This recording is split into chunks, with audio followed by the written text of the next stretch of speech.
Hello everyone, स्वागत आप सभी का टॉपर्स फ्रेंड चैनल में। इस वीडियो में आज हम बात करेंगे हाई कोर्ट की जो वैकेंसी आई है पंजाब और हरियाणा हाई कोर्ट की चंडीगढ़ में, उनके बारे में बात करने वाले हैं।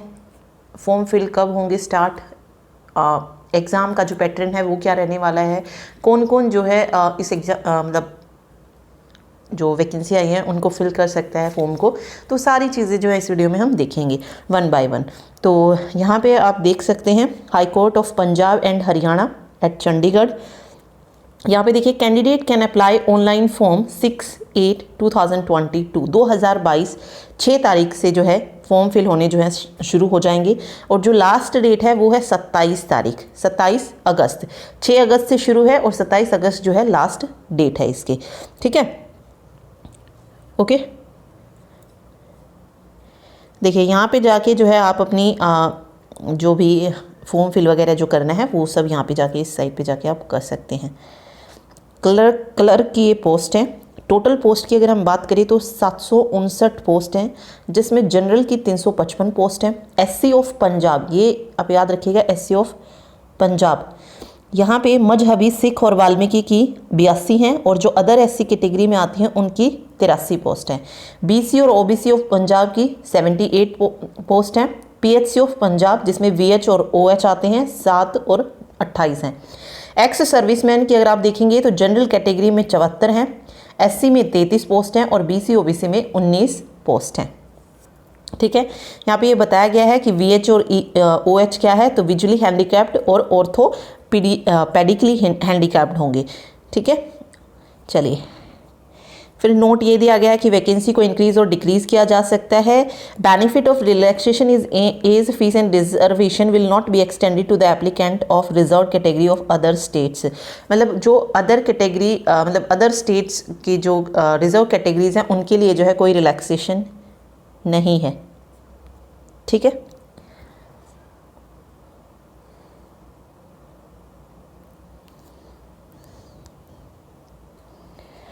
चलिए जी आगे देखिए। एज लिमिट यहाँ पे दी गई है, जैसे जनरल कैटेगरी की दी गई है मिनिमम एज होनी चाहिए 18 और मैक्सिमम एज होनी चाहिए 37।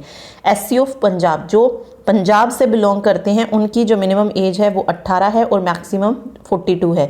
बीसी ओबीसी ऑफ पंजाब, ये चीज़ आप याद रखिए, सिर्फ जो पंजाब से बिलोंग करते हैं उनके लिए चीज़ है ये, एससी और बीसी जो कैटेगरी है उनकी। ठीक है, यहाँ पर भी 18 और 42 है। एक्स सर्विसमैन ऑफ पंजाब के लिए 18 जो है मिनिमम एज है। Okay, ex serviceman of Punjab domicile shall be allowed to deduct the period of his service in the armed force of union and his actual age and if the resultant age does not exceed the maximum age limit by more than 3 years. Okay, वही है, मतलब जो as है उससे और 3 साल ज़्यादा जो है उसमें रिलैक्सेशन जो है इसमें दिया गया है। ठीक, पीएचसी ऑफ पंजाब 18 और 47 हैं। इन सर्विस एम्प्लॉयज़ 18 और 45 है।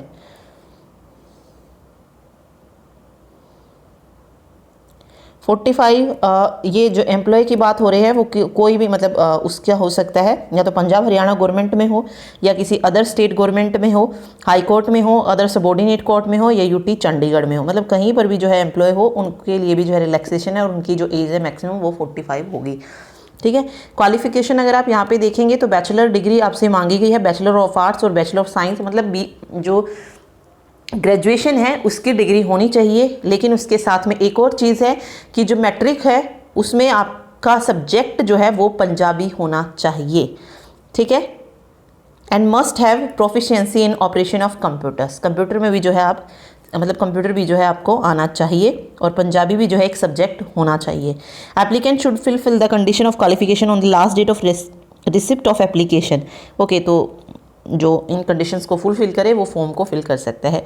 डिस्क्वालिफिकेशन भी यहाँ पे दी गई हैं। No person who has entered into a contracted a marriage with a person having a spouse living और who having a spouse living has entered into a contract, मतलब ये कॉन्ट्रैक्ट मैरिज या लिविंग से रिलेटेड चीज़ें हैं, ये disqualification है, means ये जो है इसको नहीं भर सकते हैं।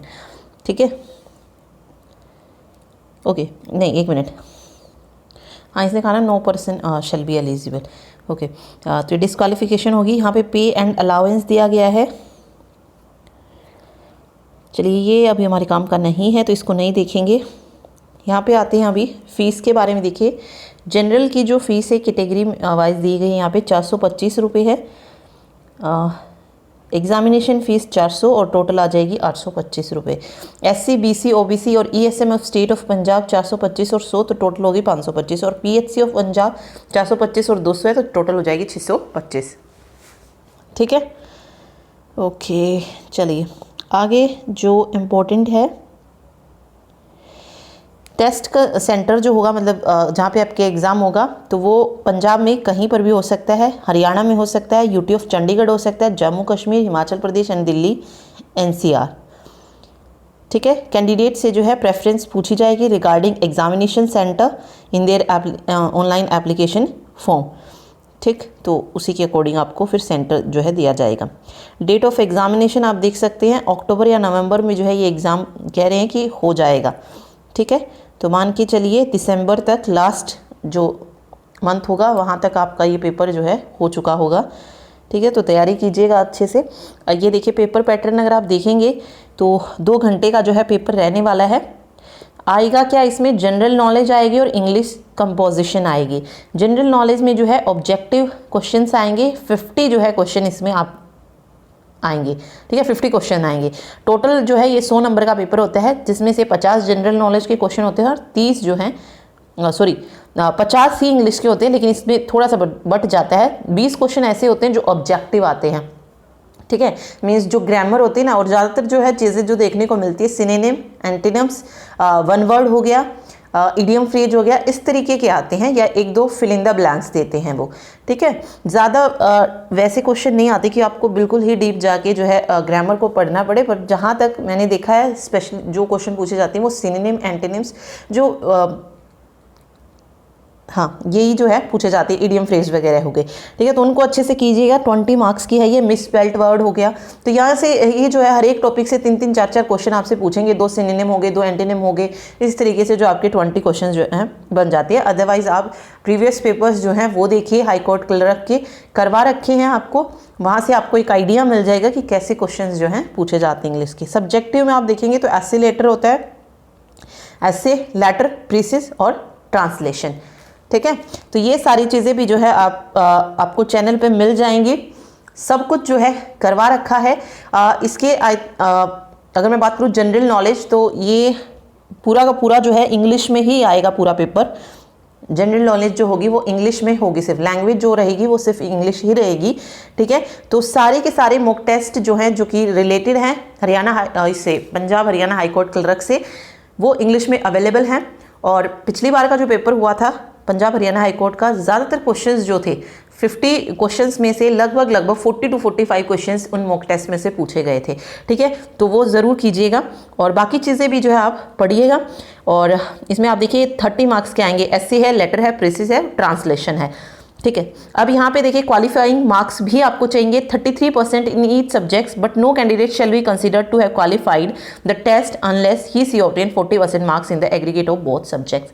देखिए 33% जो है दोनों में पास होने के लिए चाहिए ईच सब्जेक्ट, लेकिन टोटल कितना चाहिए, ओवर 40% चाहिए। तो आप देखिए इस तरीके से कह सकते हैं। देखिए अगर मैं हर एक सब्जेक्ट की बात करूँ तो तीसरा हिस्सा इसने कहा है 33%।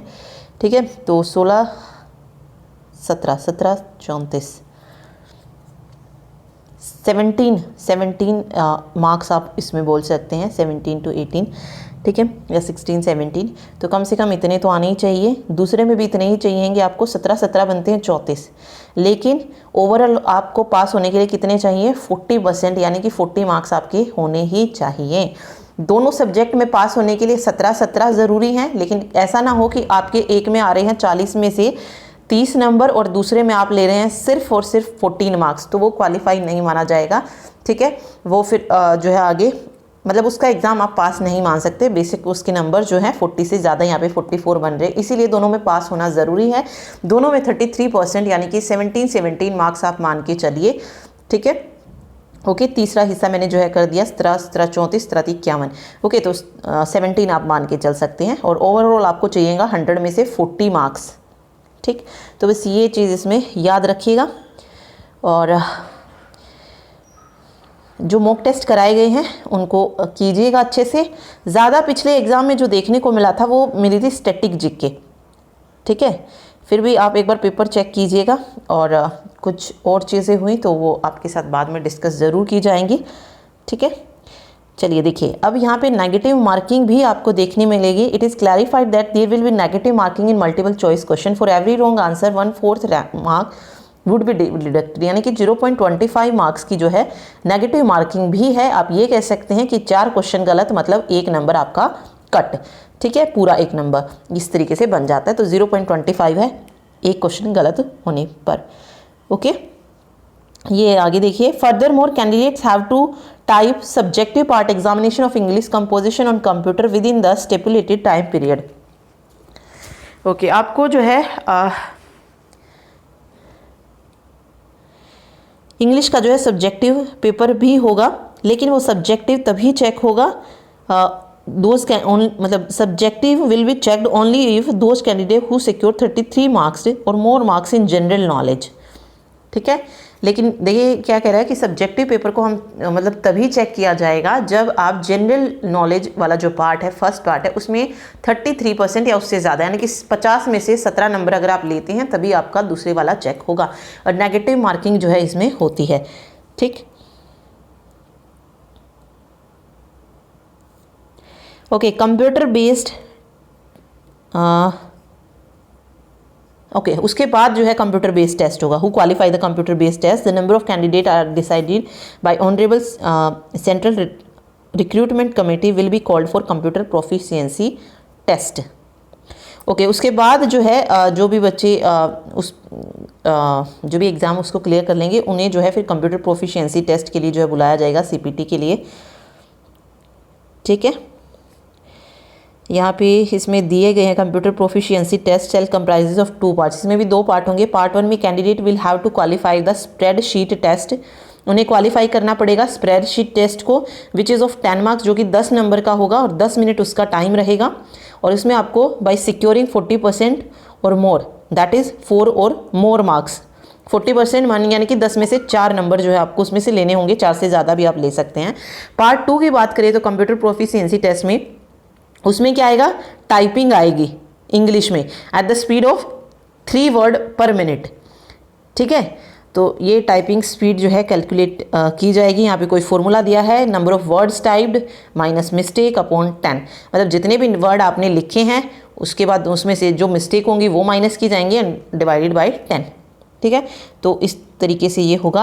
लेकिन पार्ट 2 जो है word processing test will be checked only of those candidate who secured, जो फर्स्ट यानी कि जो स्प्रेडशीट वाला टेस्ट होगा, जो बच्चा उसमें 4 नंबर लेके आएगा या उससे ज़्यादा नंबर लाएगा उसके बाद ही उसका जो सेकंड वाला है वो टेस्ट होगा, मतलब वो चेक होगा, ठीक है।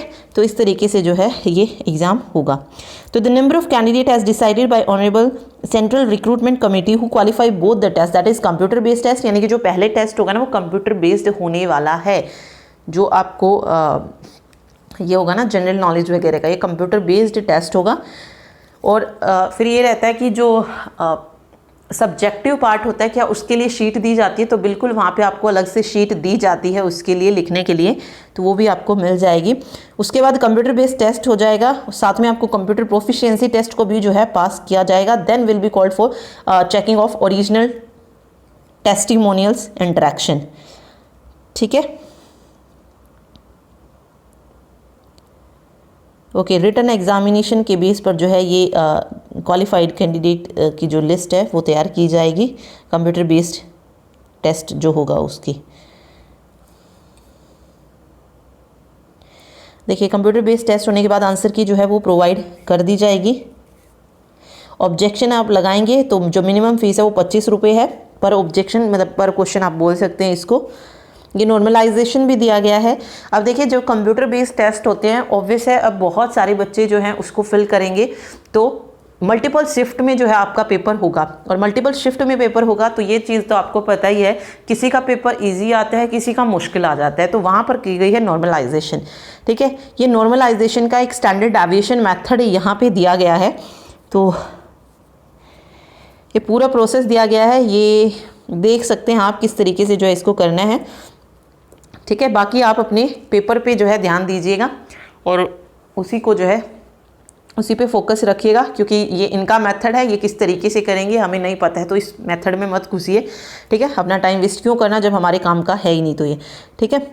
उनकी अपना ही एक अलग वो चलता है, वो किसका जो है डिफ़िकल्ट पेपर मानते हैं, किसका ईजी मानते हैं, वो उन्हीं पर डिपेंड करता है। ओके, जस्ट आप अपने पेपर पे फोकस कीजिए। तो ये चीज़ आपको अब पता लग गई होगी कि जो अब देखिए CBT है तो मे भी पेपर इंग्लिश और हिंदी दोनों में हो, ये इन्होंने कहीं पर भी जो है मेंशन तो नहीं किया है, बट जो पहले पेपर होते थे वो सिर्फ इंग्लिश में होते थे।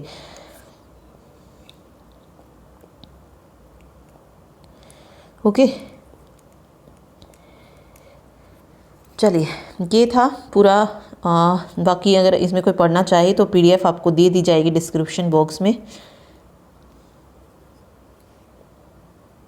ओके, तो ये था नोटिस। इसके बाद जो है आप अपनी तैयारी अच्छे से कीजिए और अपनी जो भी जनरल नॉलेज है उसको ज़्यादा से ज़्यादा स्ट्रॉन्ग बनाइए। बिल्कुल सारी चीज़ें आएंगी उसमें, करंट अफेयर भी पूछा जाएगा, हिस्ट्री भी, पॉलिटी भी, ज्योग्राफी भी, इकोनॉमिक्स भी, एंड जो सबसे ज़्यादा पूछी जाएगी वो पूछी जाएगी स्टैटिक GK, ठीक है। स्टैटिक GK भी जो है आपको याद रखना है, क्योंकि जो